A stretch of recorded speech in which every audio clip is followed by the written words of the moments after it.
Bonjour à tous, bienvenue pour notre conférence hebdomadaire. Merci à vous pour votre présence.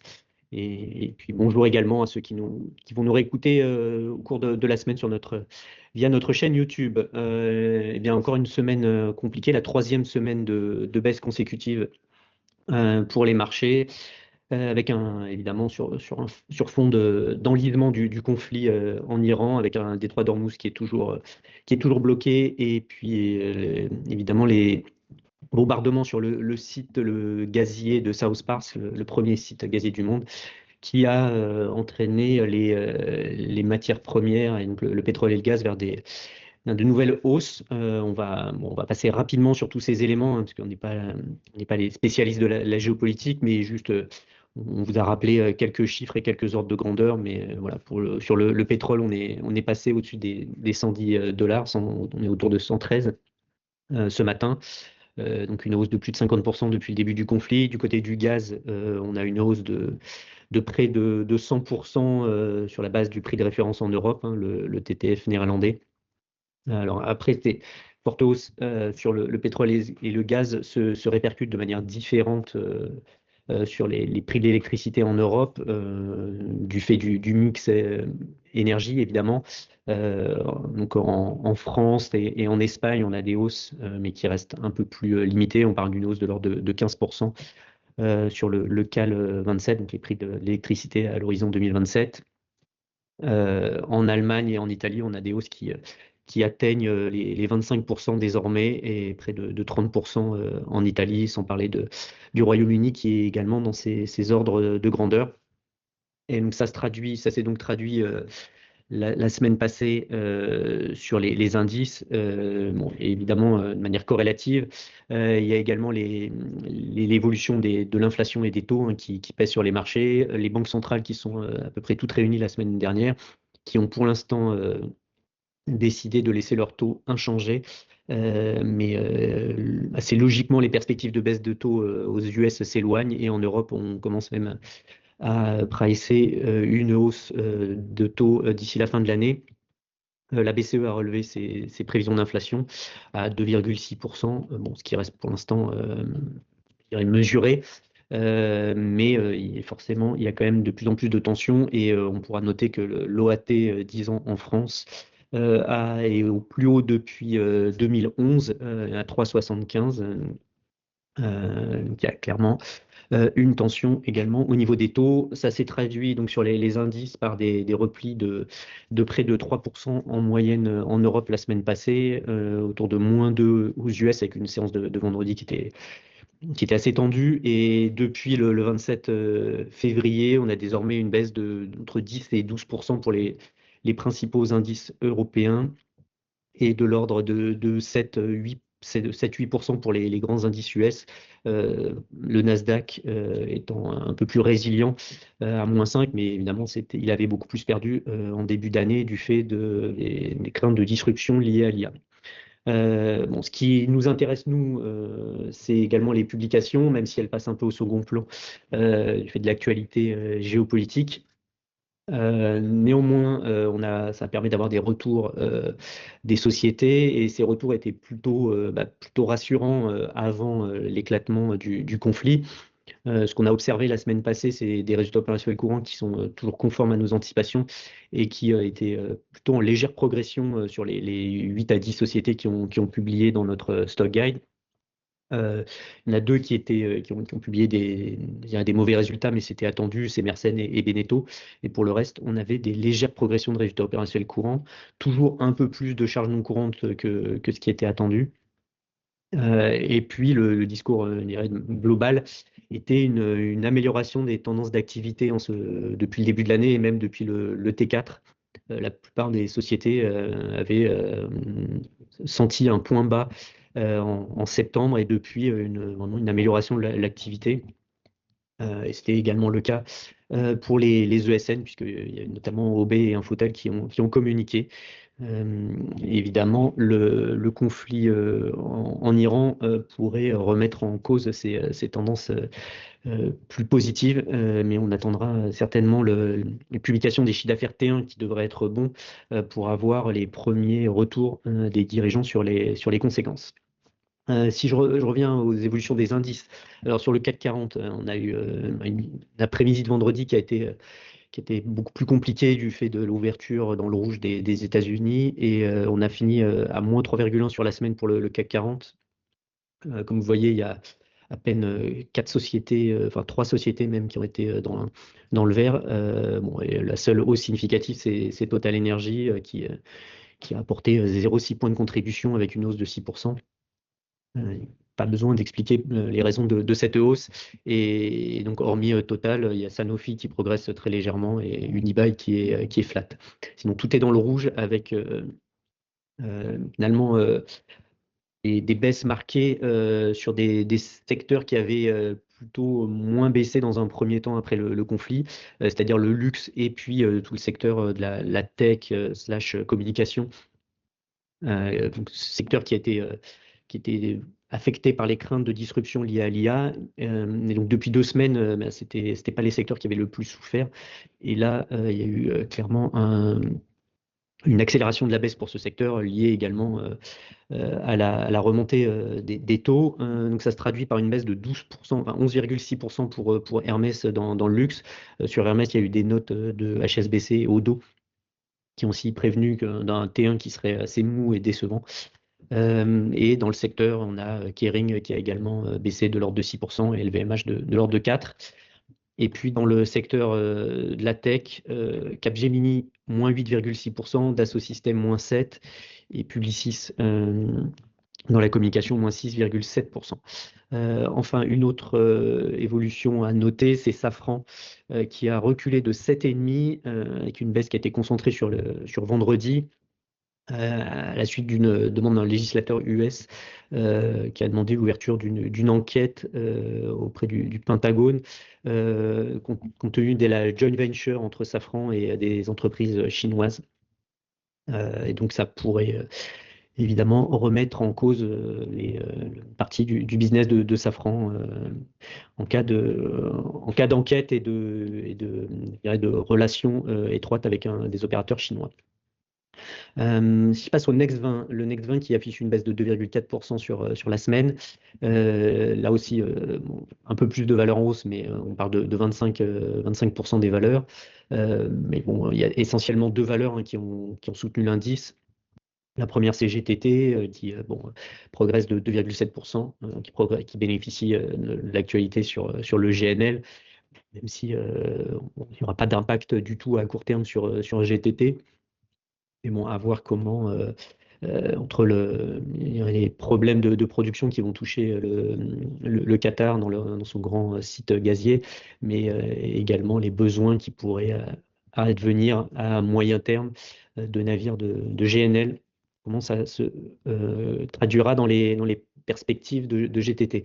L'autre valeur qui a bien progressé, c'est Sartorius Stelim Biotech qui gagne 2,4%. Une très bonne séance mardi après un Capital Market Day au cours duquel le management a présenté de nouveaux objectifs pour 2027. Des objectifs plutôt attractifs avec un TCAM du chiffre d'affaires sur la période de entre 9 et 12% et une amélioration de l'EBITDA courant entre 60 et 85 points de base. Des perspectives plutôt, comme je le disais, plutôt attractives et puis un secteur qui normalement offre une certaine résilience en période de crise. En baisse, Arkema encore dans le secteur de la chimie qui baisse de 6,9% et qui est désormais en baisse depuis le 1er janvier de moins 3%. Valeo qui a été également sous pression, une baisse de l'ordre de 6%. Et on notera un repli de Sodexo de 5,9% dans le sillage de son comparable Compass, qui a également baissé de près de 8%. Alors le secteur souffre à la fois des craintes d'inflation sur les prix agricoles, et puis en début d'année, Compass avait été également sous pression pour des inquiétudes plus différentes et plus diffuses à nos yeux, mais il y avait des questions de développement des médicaments d'amaigrissement aux US qui faisaient craindre une baisse de la consommation chez Compass. Et puis, on parlait également d'un impact à moyen terme de l'IA qui pourrait réduire le travail de bureau et donc peser sur ce business de catering dans les bureaux. Voilà. Maintenant, passons aux valeurs moyennes, sur lesquelles il y a eu beaucoup plus d'actualité, puisque dans le CAC 40 et le Next 20, on a eu déjà à peu près toutes les publications annuelles. Donc sur le MIB 60, on a eu une baisse de 1,5%, donc plus modérée quand même que sur les grands indices. On a quand même 27% de valeurs en hausse. Quelques fortes pondérations qui ont soutenu l'indice. En tête, Abivax qui gagne 8,1% sur la semaine, alors que Jefferies a entamé le suivi de la valeur avec une recommandation à l'achat, un objectif de 160 $. Aujourd'hui, le cours a plutôt tendance à refluer, hein, puisqu'on est en baisse de 6,4%. Mais donc ça avait bien soutenu l'indice, cette performance d'Abivax. Derrière, on a Exail Technologies qui a bien contribué et qui affiche la plus forte hausse hebdomadaire de 15,8%, ce qui amène la performance à 81% depuis le début de l'année. Exail Technologies a publié ses résultats 2025 qui étaient en forte croissance, comme attendu. On a une hausse de 40% de l'EBITDA à 103 millions d'euros. Les prises de commandes ont progressé de 87% en 2025, ce qui amène le carnet de commandes à un peu plus d'un milliard, 1,74 milliard d'euros. Pour 2026, les guidance sont, je dirais, assez larges, mais évidemment, le groupe attend une croissance à deux chiffres de ses revenus et une croissance encore plus forte de l'EBITDA, enfin donc une amélioration de la marge d'EBITDA, ce qui est bon, assez logique. La marge de cible de 25% est maintenue. Il n'y a pas de target précis sur l'année. Ça dépendra évidemment de la montée en production des programmes de robotique.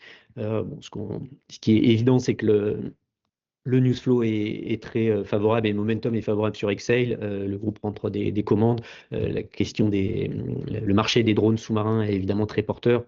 Je dirais l'actualité récente avec les mines qui auraient été mises dans le détroit d'Ormuz rend encore plus ces drones sous-marins stratégiques. Maintenant, il va falloir que le groupe délivre en termes industriels. Il faut avoir en tête qu'on nous parle d'une capitalisation de 2,640 milliards d'euros pour donc un EBITDA 2025 d'une centaine de millions d'euros et un résultat net qui est à 6 millions d'euros. Autre communication de la semaine, c'est Bolloré. Le titre a progressé de 9,5% à la suite de l'annonce d'un dividende exceptionnel de 1,5 € par titre, donc qui fait suite aux cessions des activités de logistique de l'an passé. Donc 1,5 € rapporté au cours, ça fait un rendement de 34%. L'idée est évidemment de réduire la décote de holding sur le titre Bolloré. Toujours au rayon des publications, Virbac qui a progressé de 6,3%. On reviendra un peu plus tard sur la publication, on fera un focus plus précis, mais de manière générale, on a eu des résultats qui étaient conformes aux attentes, en légère progression, mais surtout ce qui est intéressant sur Virbac, c'est les perspectives, avec une croissance qui reste soutenue, puisqu'on attend entre 5,5 et 7,5 à périmètre échange constant, et surtout une amélioration de la marge d'EBITDA. Il y a eu sur les 2 dernières années des efforts importants en termes de dépenses de R&D, et là on est arrivé un peu à un étiage, donc une remontée attendue des marges sur les prochains exercices. Enfin, pour terminer sur les hausses, Vallourec a progressé de 7,2%. Vallourec qui a signé plusieurs contrats et qui profite de la dynamique du secteur oil and gas. En bas du classement, la plus forte baisse est Vivendi, moins 12,6%, alors que Deutsche Bank a abaissé son objectif de cours de 2,8 à 2,2. Bon, on a aussi toujours dans l'attente de la stratégie de Bolloré sur Vivendi. Toujours en baisse, comme je l'évoquais déjà dans le CAC 40, on a eu les sociétés qui sont les victimes présumées de l'IA qui ont à nouveau souffert. Ça s'est traduit par une baisse de 8% pour Sopra Steria, donc après la même dynamique négative que Capgemini. Et puis on a eu des baisses de l'ordre de 7% pour Ipsos et Alten. Si je passe maintenant au CAC Small, bon, l'évolution est assez comparable au MIB 60, hein, moins 1,7%. Néanmoins, un peu plus de valeur en hausse, pratiquement 40%. Alors une valeur c'est particulièrement distinguée, c'est Parrot. Parrot qui a bondi de 36% après l'annonce d'une commande de la part de l'OTAN pour des mini-drones. Derrière, on a pas mal de valeurs liées à l'énergie et aux énergies alternatives notamment. Alors, Voltalia qui gagne 6,3%, Française de l'énergie, donc là plutôt dans le gaz, et puis qui a des projets dans l'hydrogène, qui a progressé, qui a même bondi de 18,8%. Life plus 17%, et des énergies plus classiques fossiles, Morel et Prom qui gagnent 2%. Du côté des publications, eh bien, la meilleure publication de la semaine, en tout cas la très bonne surprise, a été signée par Athème.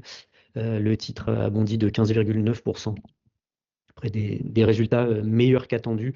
Mais là aussi, on reviendra dessus juste après.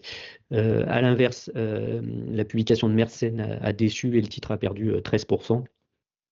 Globalement, on ne s'attendait pas à de très très bonnes choses sur Mersenne. Le point bas semble passer. Néanmoins, il faudra suivre l'évolution du fricage sur Mersenne. À mesure où Mersenne avait engagé des investissements importants, il essaye de freiner ça pour réduire la consommation de cash qu'on a observée sur ces 2 dernières années. Il y a eu la publication de Jack et Metal également qui a un peu déçu et le titre a perdu près de 9%.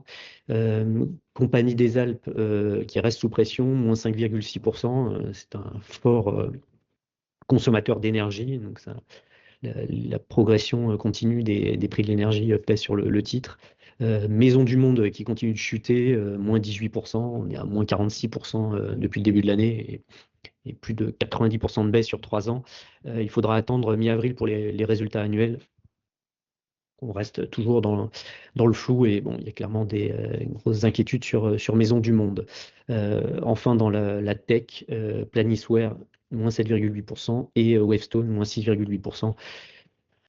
Toujours dans les mêmes incertitudes que j'évoquais sur les conséquences de l'IA.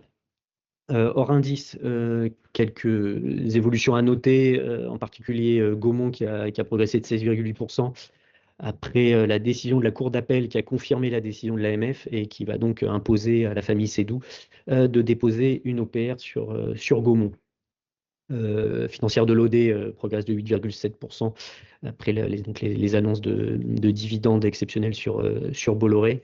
Et plus petite valeur, Sogeclair dans l'aéronautique qui a progressé de 12,8%, alors que le groupe a publié ses résultats annuels qui ont montré une progression de 44% du résultat d'exploitation. Le groupe n'a pas communiqué de guidance pour 2026.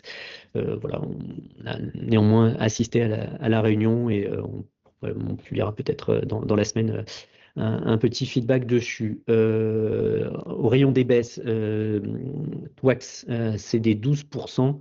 Et bien là, le résultat opérationnel courant, lui, a diminué de 19%. Et le groupe s'est montré très prudent sur les perspectives 2026. Un mot sur les valeurs européennes. On a eu des indices mid-cap européens qui ont tous fini dans le rouge. Comme vous pouvez le voir pour ceux qui suivent en vidéo.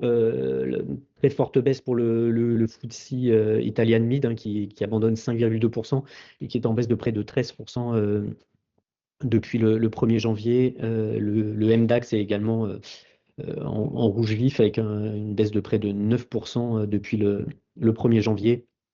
L'Allemagne et l'Italie sont les deux pays qui sont le plus impactés par la hausse des prix de l'énergie.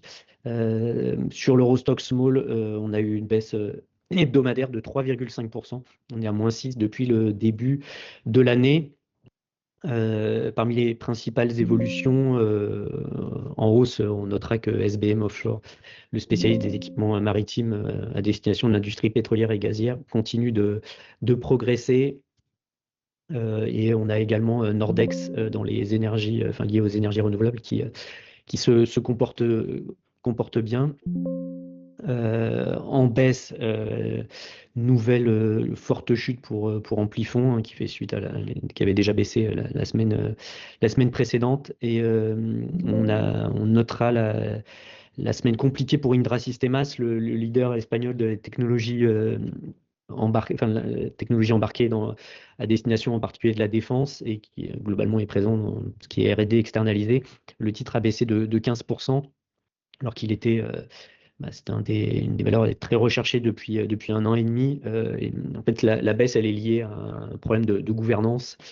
Euh, il y a un désaccord entre le fonds souverain espagnol CEPI, qui a une participation de 28%, et la direction d'Indra, la famille Escribano, en raison justement d'un projet de rapprochement avec une structure qui est détenue par la famille des frères Escribano. Voilà pour les évolutions qu'on voulait évoquer. Si on se replace depuis le 1er janvier, on a donc tous les indices qui sont dans le rouge et un Eurostoxx donc, qui est en baisse, l'Eurostoxx Small qui est en baisse de 5,8% contre 5% pour le CAC Mid and Small. Le CAC Mid and Small qui fait donc un peu mieux grâce au CAC Small qui, lui, ne baisse que de 3%. Alors que pour le reste, tous les indices français sont entre -4 et -5,9% pour le CAC 40. Un mot de 10 valeurs favorites qui continuent à souffrir très fortement depuis 3 semaines, enfin depuis un mois même. On a eu un repli d'un peu plus de 3%. Il y avait 4 sociétés qui communiquaient dans nos 10 valeurs favorites. Alors le point positif qu'on va tirer, c'est que les chiffres ont été parfaitement en ligne avec nos attentes.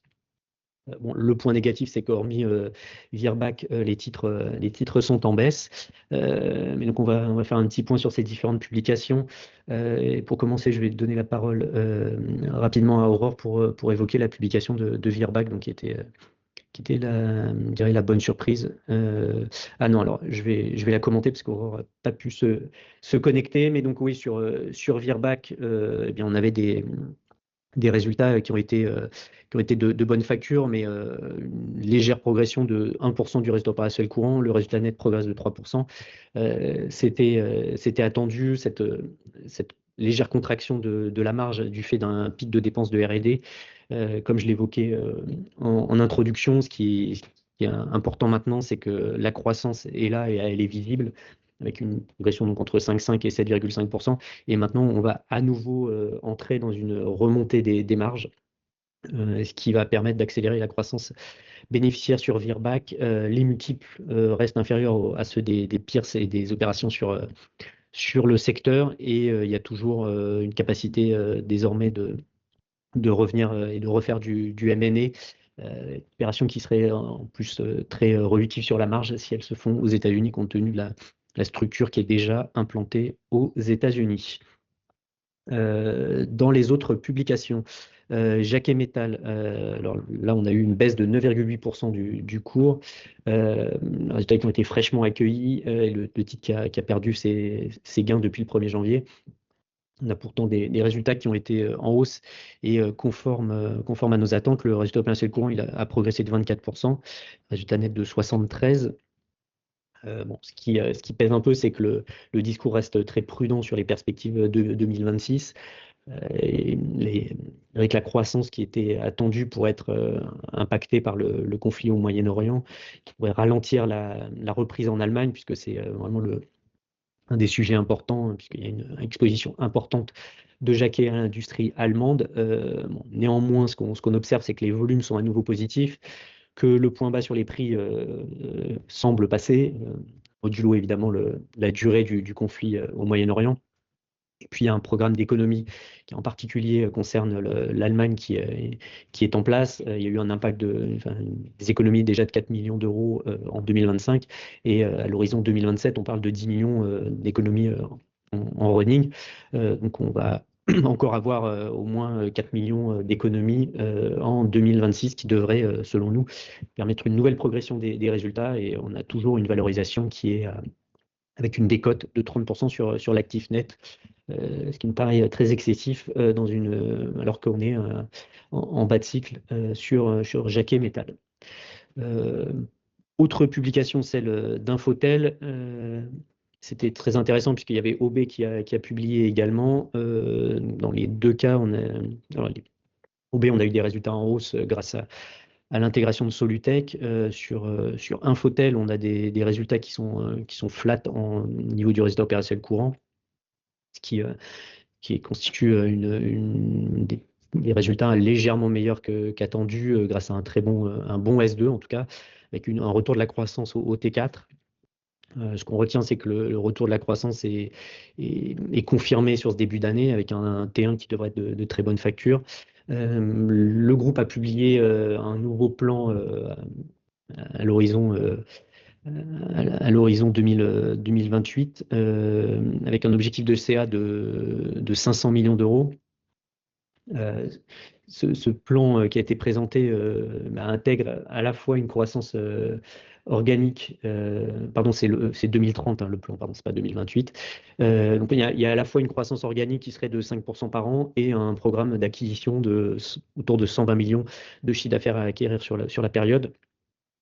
Ouais, c'est clairement ambitieux et il faut garder en tête que le dernier plan, le groupe n'a pas atteint les objectifs du dernier plan 2026. Bon, néanmoins, ce qu'on ressent, c'est qu'il y a une appétence pour le M&A qui est plus clairement identifiée. Le groupe semble beaucoup plus proactif. Et il y a clairement des cibles qui sont plus atteignables parce qu'il y a moins de concurrence sur le M&A avec la disparition de la concurrence du private equity et à mesure où Infotel a le cash nécessaire, il pourrait saisir des opportunités sur les prochaines années. Et sur la croissance organique, eh bien, ce qu'on observait, c'est que le T1 est déjà bien orienté. Le groupe ne s'est pas engagé sur une croissance organique de 5% sur l'année 2026, mais on ressent que la tendance avant l'éclatement du conflit au Moyen-Orient était bonne.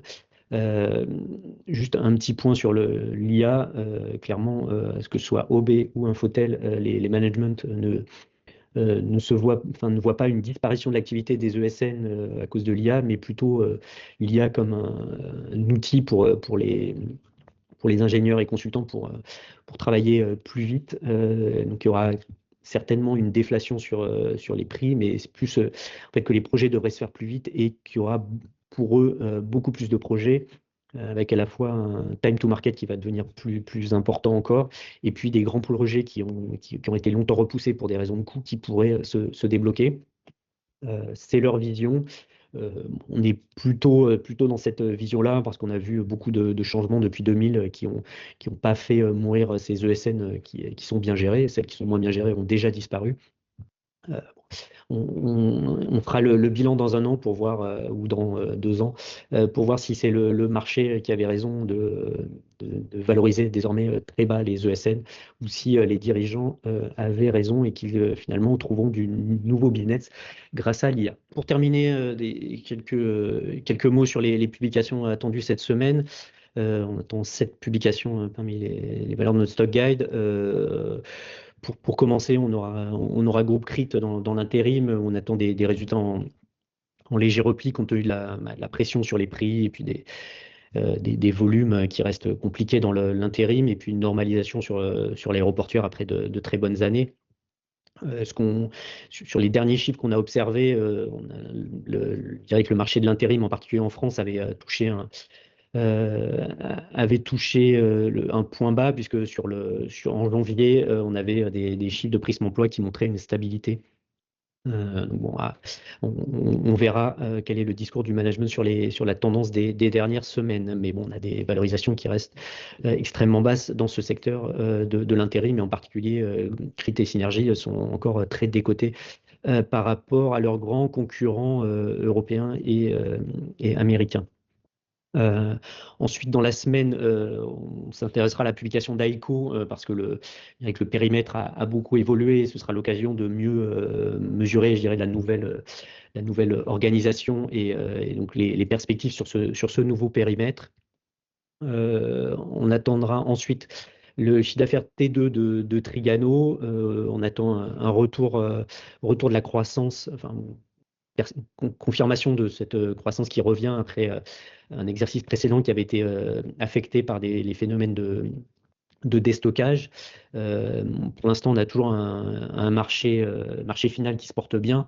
À titre d'illustration, les derniers chiffres sur les immatriculations en France de camping-cars étaient toujours clairement positifs, puisque à fin février, on avait une progression presque 10% sur 12 mois glissants, ou sur la saison, j'ai plus exactement en tête euh, la période exacte, mais en tout cas, on a une croissance qui reste fort sur les immatriculations. Le titre a été oui, sans grande surprise, affecté par le conflit, les répercussions sur les dernières semaines. Bon, au vu de la valorisation et du potentiel d'amélioration des marges, on est toujours à l'achat sur le titre pour l'instant. En fin de semaine, on aura la publication d'Exaome, où là, alors, on n'attend rien d'exceptionnel sur l'année en cours qui devrait montrer euh, une stabilisation des résultats. C'est évidemment l'amélioration des résultats 2026 qui est attendue. Là encore, le conflit, s'il dure au Moyen-Orient, pourrait remettre en cause la reprise du secteur de la construction en France. Néanmoins, on a un carnet de commandes qui est là qui va soutenir l'activité en 2026 et probablement début 2027 chez Exao. Un potentiel d'amélioration des marges. Voilà, il faudra observer les prises de commandes sur les prochaines semaines. Pour terminer, un mot sur Vetoquinol qui publiera en fin de semaine. L'année 2025 n'était pas exceptionnelle chez Vetoquinol, mais c'est peut-être le moment de se réintéresser au dossier. Le titre est en baisse de 10% sur un an, alors que Virbac est en progression de 15%. Bon, ça s'expliquait aussi par des performances qui n'étaient pas exceptionnelles chez Vetoquinol, mais c'est vrai que l'évolution du chiffre d'affaires masquait également un recentrage de l'activité sur les activités, les activités dites essentielles qui sont mieux margées. Donc, on pense à court terme et surtout à moyen terme, on devrait avoir un effet positif sur les marges qui devrait progressivement se répercuter sur la valorisation de Vetoquinol. Voilà, j'en ai terminé. On a pas mal dépassé, mais évidemment, cette période, il y a beaucoup à dire sur les publications, même si, encore une fois, ces publications passent un peu au second plan actuellement, compte tenu de l'actualité géopolitique.